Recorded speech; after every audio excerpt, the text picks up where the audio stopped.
So as Vajrashura said last night, I'm talking about dana, generosity today, and more specifically, how it, as a practice, can help strengthen Sangha, how it can attract both ourselves and others to the Dharma and to the three jewels in total. I see people still arriving. Okay, yeah.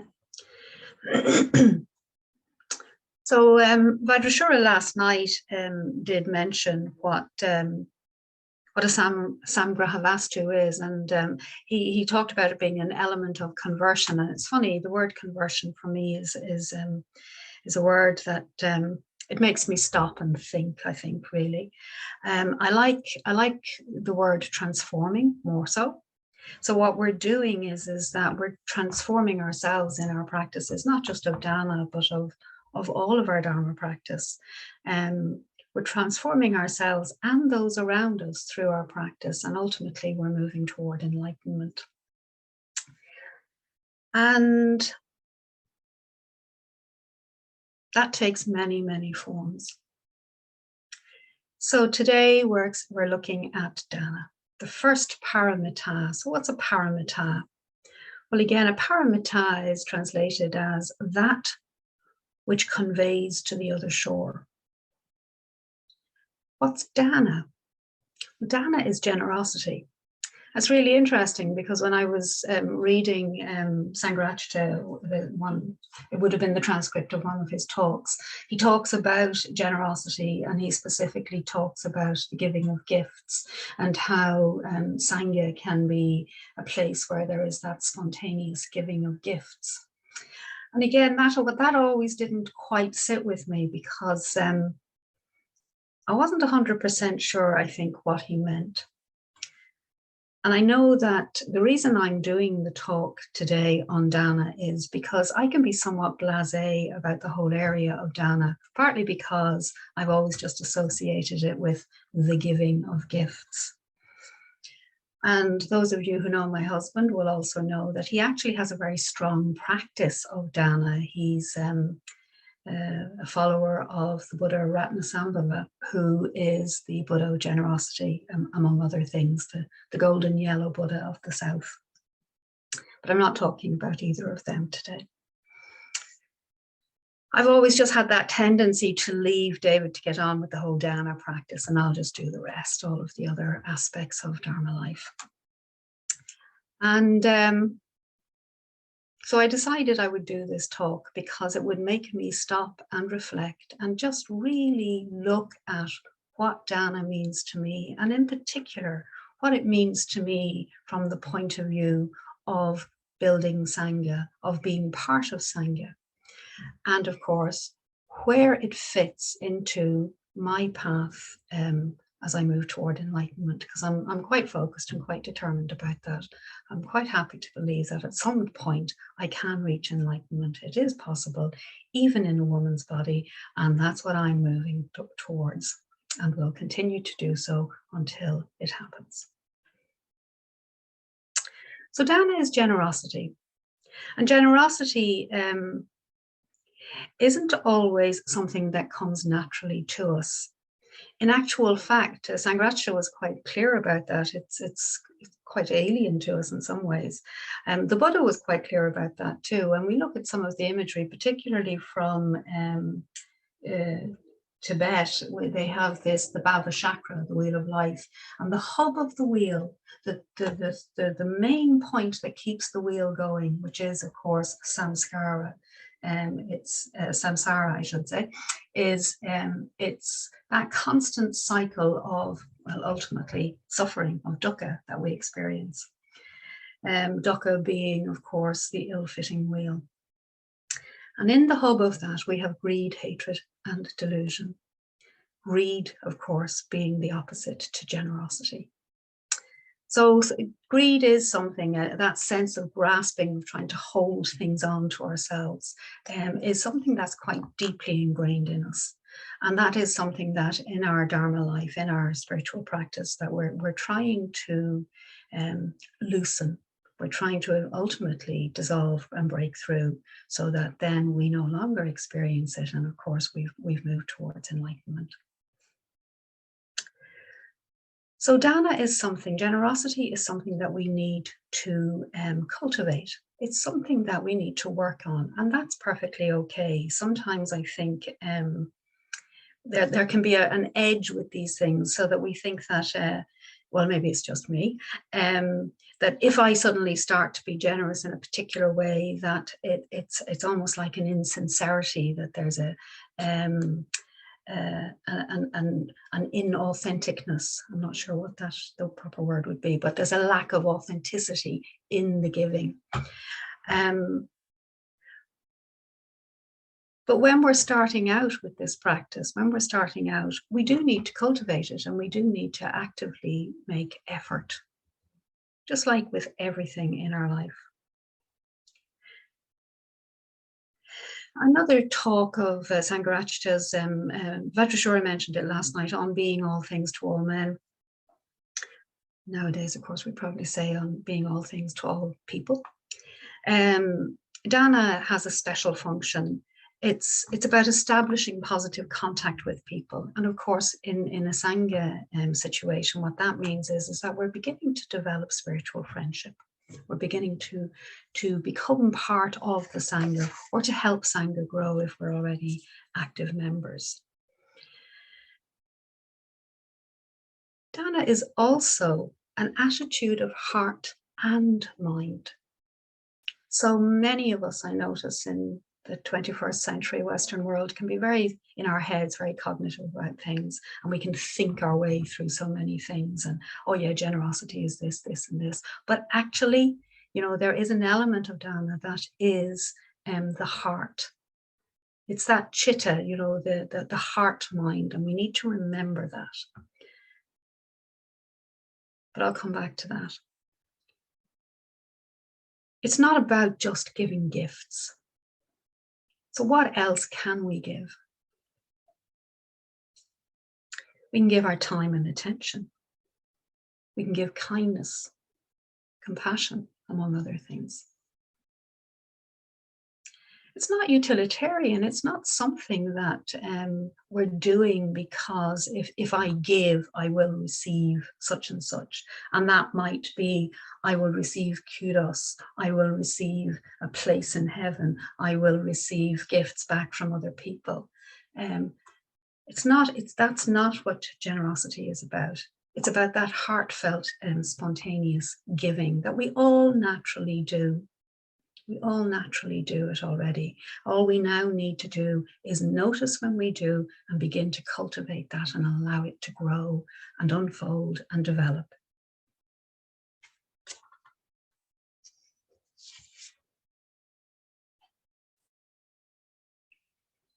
And why generosity?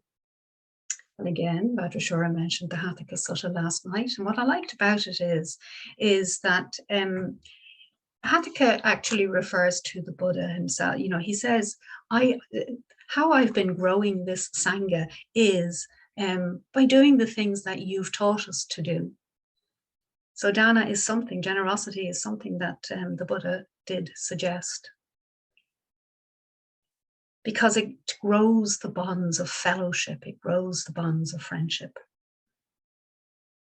What I also liked about the passage last night, or that he referred to last night, hopefully we'll get to hear it at one of the pujas. When I know that, so Hatthaka says, when I know that this person is to be won over, then I win them over by, and he talks about each of them. So this morning it would be, when I know that this person is to be won over by giving, then I win them over by giving. So the Buddha taught, he advised that we are generous, among other things. What Hatthaka did with that was he took that as part of his practice, but he was also taking something else close to my heart: awareness, mindfulness.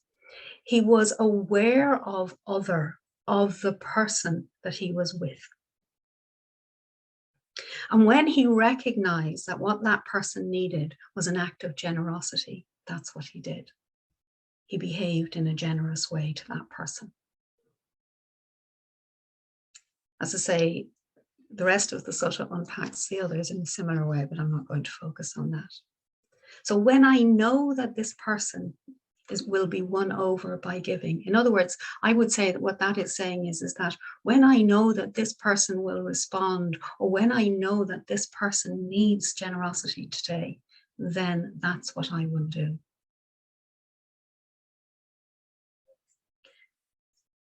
And of course, because the Buddha advised or recommended generosity as part of our practice, the Buddhist scriptures, as they are inclined to do, and some people here do know what my feelings around lists are because my memory is not very good when it comes to them.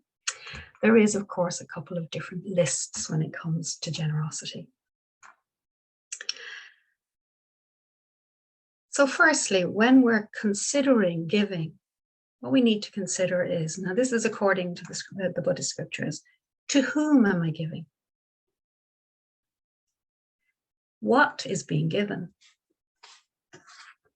How is it being given? And why is it being given? So to whom am I giving generosity? I think in our culture, it's very easy to think about giving as something that we do for everybody else on the planet to the detriment of ourselves.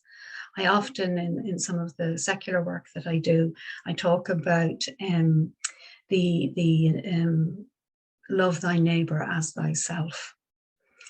And I often say that the thing about that particular phrase is that it's almost as if we hear shouted, love thy neighbor, and we forget the as thyself.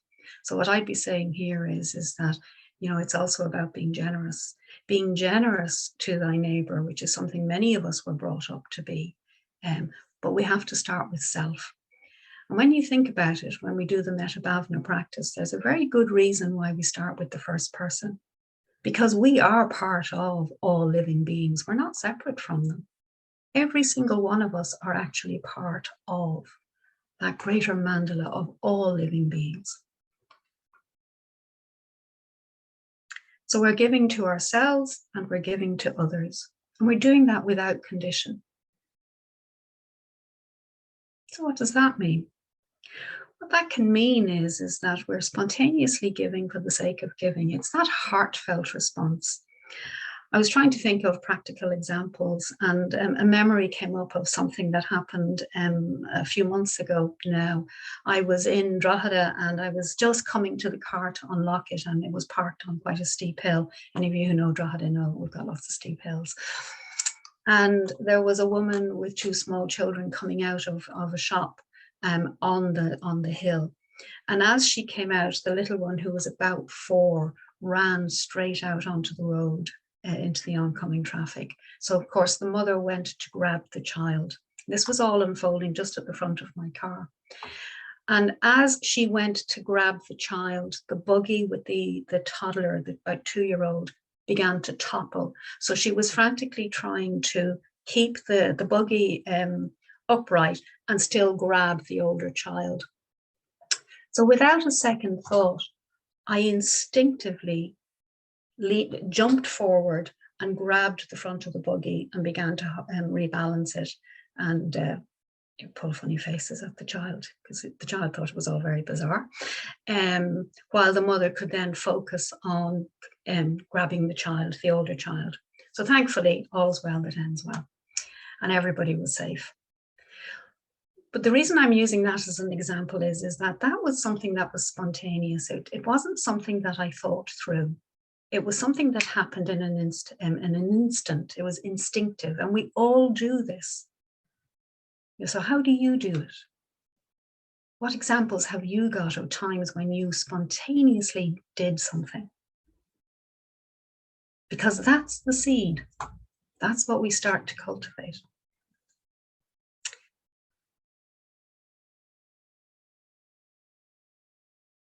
What is being given?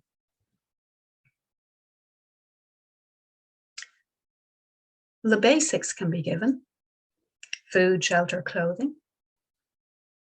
Fearlessness can be given: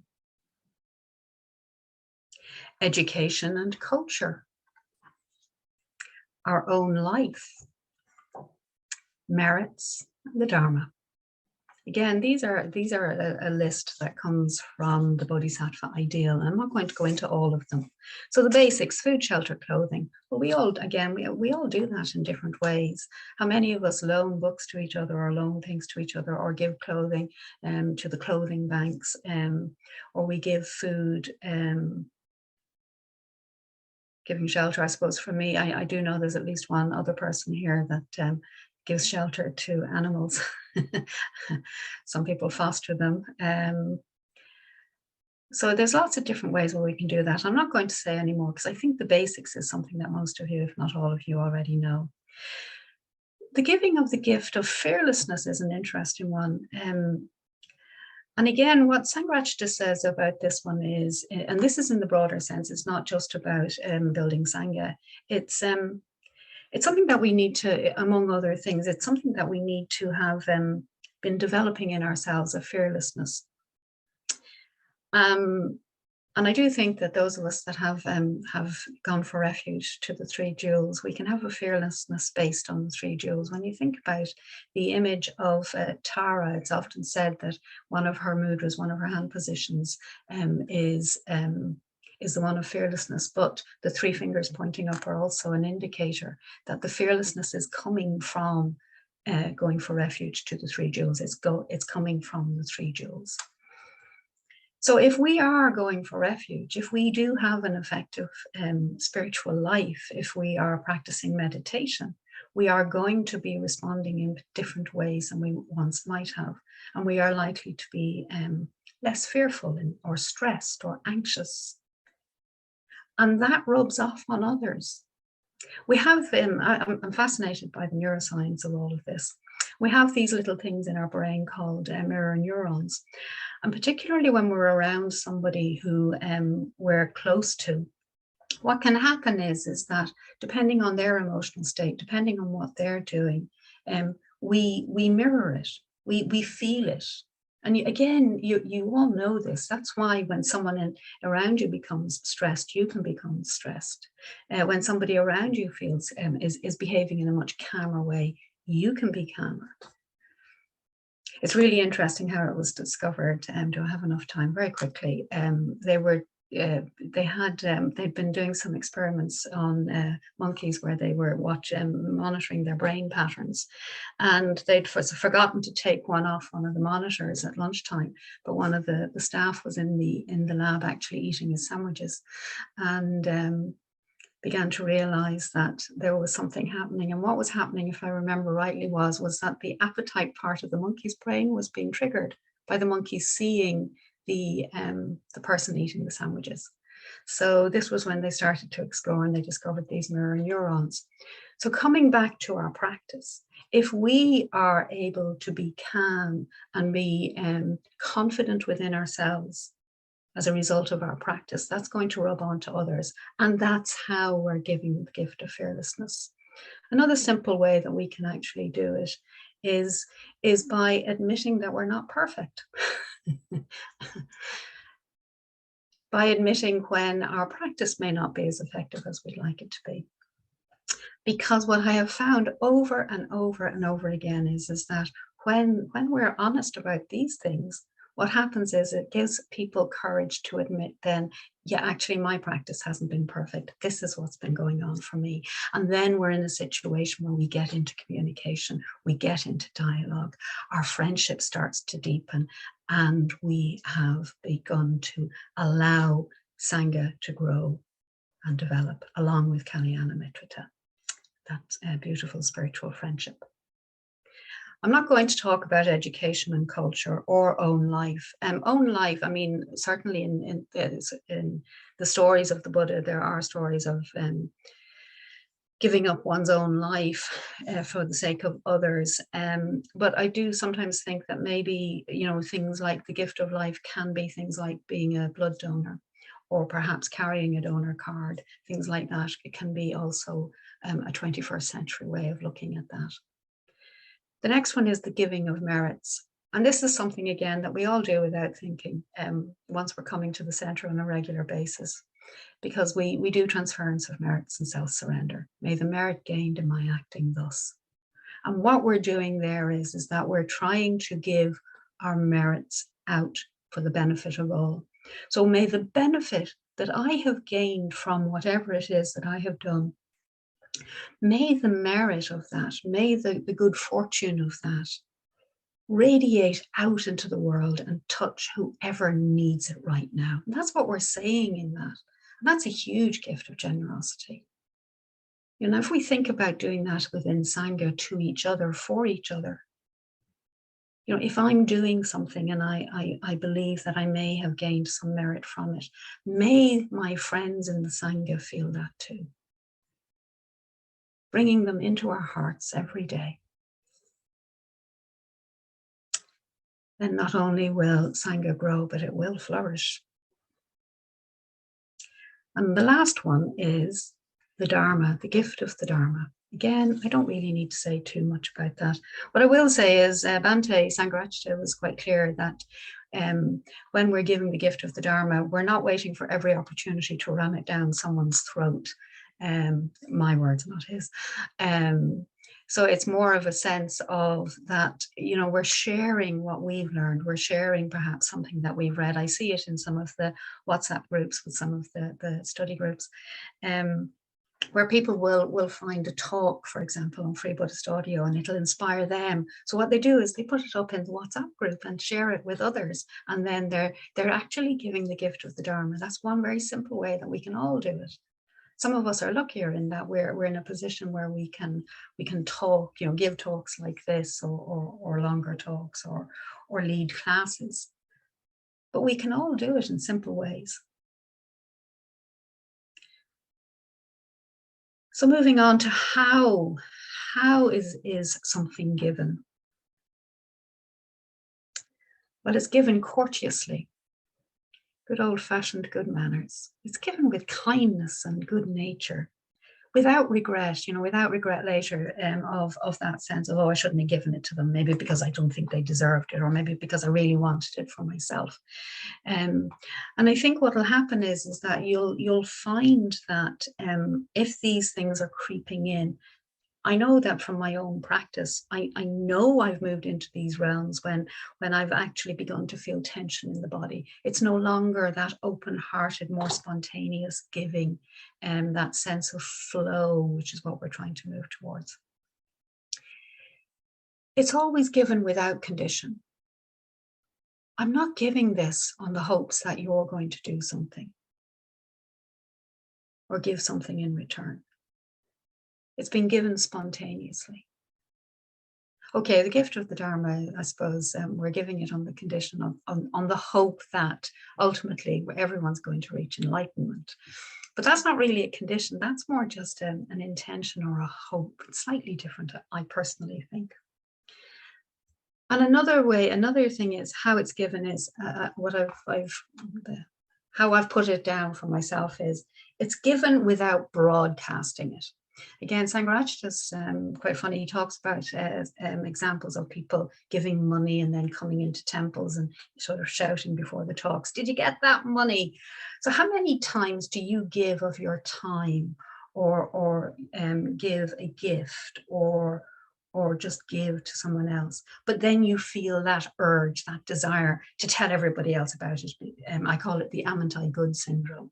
I put my hand up to it. Yeah, aren't I good? Look what I did. Aren't I good? Aren't I great? Aren't I a great spiritual practitioner?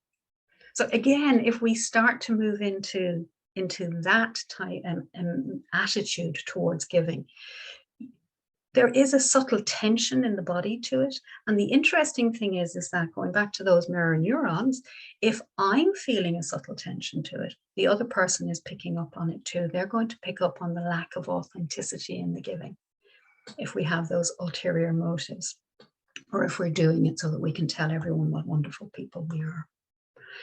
What I will say is don't panic. If any of these things are things that you do, that's okay, because this is all practice. remember, we're cultivating generosity.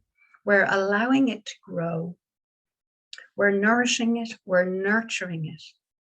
We're trimming away the weeds, and the broadcasting and the setting of conditions and the regret and giving. They're just the weeds that we need to clear away as this beautiful thing moves into full bloom. So why do we give? Well, ultimately, what we're doing is that we're actually we're giving out of just generous action. Going back to that example that I gave, that was just an action that was spontaneous. And they say that when we reach the level of enlightenment, or when we're, you know, a true Buddha or Bodhisattva, that we will just spontaneously give, and there won't be any. There won't be any sort of, what would you say? Well, anything that I've been talking about in that. It's almost like a flow. It's just a natural flow of being. Going back to that wheel of life, why we are practicing the act of generosity is to overcome greed. And ultimately, that will mean that we're moving towards enlightenment. Enlightenment, not just for ourselves, but enlightenment for all. Because, of course, if we're just doing it for enlightenment for me, myself, and I, we're back into that. We're back into that, creating that boundary between self and other, which ultimately is what we're trying to break down here, what we're trying to dissolve. Ultimately, what we're moving towards, and Sangha is such a wonderful opportunity for this. Ultimately, what we're moving toward is Dharma Paramita, Dana Paramita, I should say. And what that means is that when we give, we're giving from our experience. It's conjoined with our experience of reality. Our experience of a complete breakdown. You know, we no longer experience greed, hatred, or delusion. So we no longer have the need to grasp onto things or to push things away. We don't, we're just part of that flow. When we move into the realm of Dana Paramita is also known as, and don't worry, this is not a word that you need to remember. It's the Trimandala Parisuddha, and that's threefold act of purity. And really, what that's about is that we're reaching a point where we're giving from a place of no idea, no concept of self, of other, of the recipient, or of the action of giving. So it has become just this ultimate flow. This ultimate flow of energy, of being. I don't know about you, but I have a long way to go before I'm there. They also say that when we reach that place, it's not actually coming from a place of blankness or that we've completely disassociated. It's actually pure awareness. It's such a level of awareness. It's like the imagery of Tara, you know, where she can be sitting and meditating, and yet she's quick to act when she sees or senses that someone is in need. And that's what we're trying to move toward. Dana Paramita is natural, spontaneous, and inexhaustible.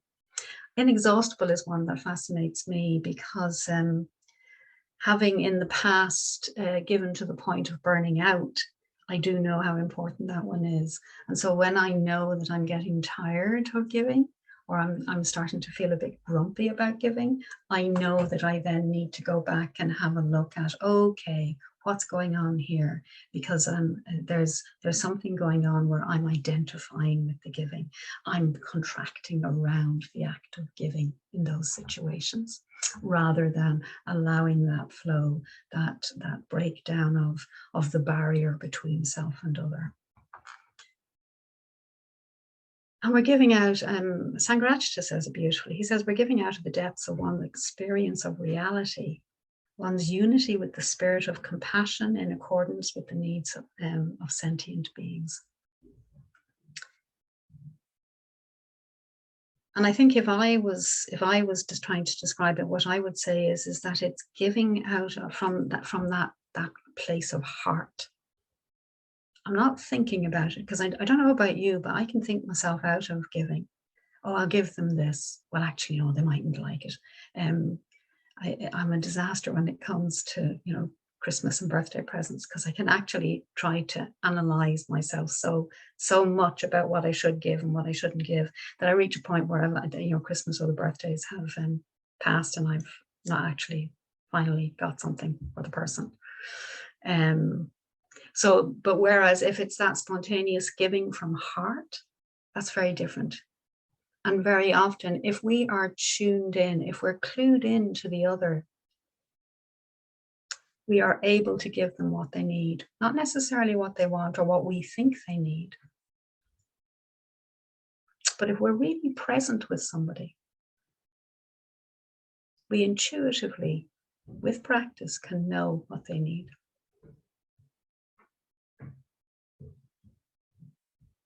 And that's something that I'm still working towards. I haven't mastered it yet.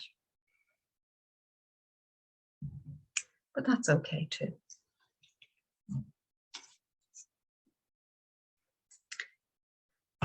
So what I would say is,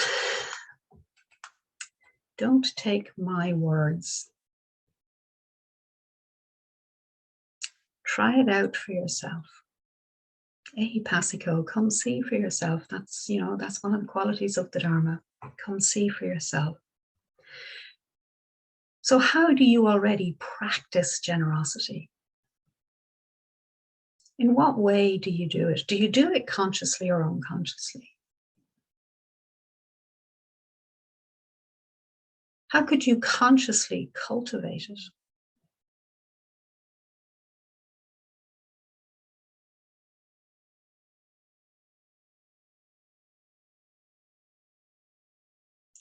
What happens when you're spontaneously generous? Have you ever thought about it?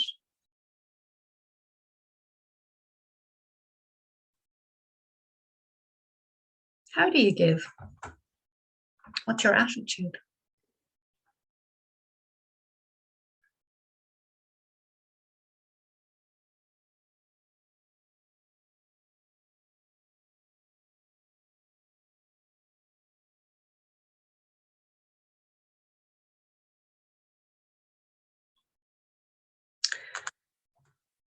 I think everyone's finished. No, I see everyone finished writing. Yeah, okay. So that's the challenge I'm going to leave you with is, those random acts of kindness that we can do. So your acts of generosity, what can you do perhaps in the coming days or weeks, or we're moving into a new year, maybe an aspiration for the new year would be to develop or further deepen your practice of generosity. So Dana is the first Samgrahavastus. It's the first paramita. It is extremely important, and I am vowing to never be blasé about it again. I've really begun to recognize how important it is. It's a very, very important aspect, hand in hand with sila, ethics, or ethical behavior. It's something that when we are mindful, when we're fully present with ourselves and others, that will begin to flow naturally. But in the beginning, because we're human, because we're not enlightened, it is something that we will be still practicing, still cultivating. And I wish you well in that adventure as you see for yourself where it can take you. Thank you.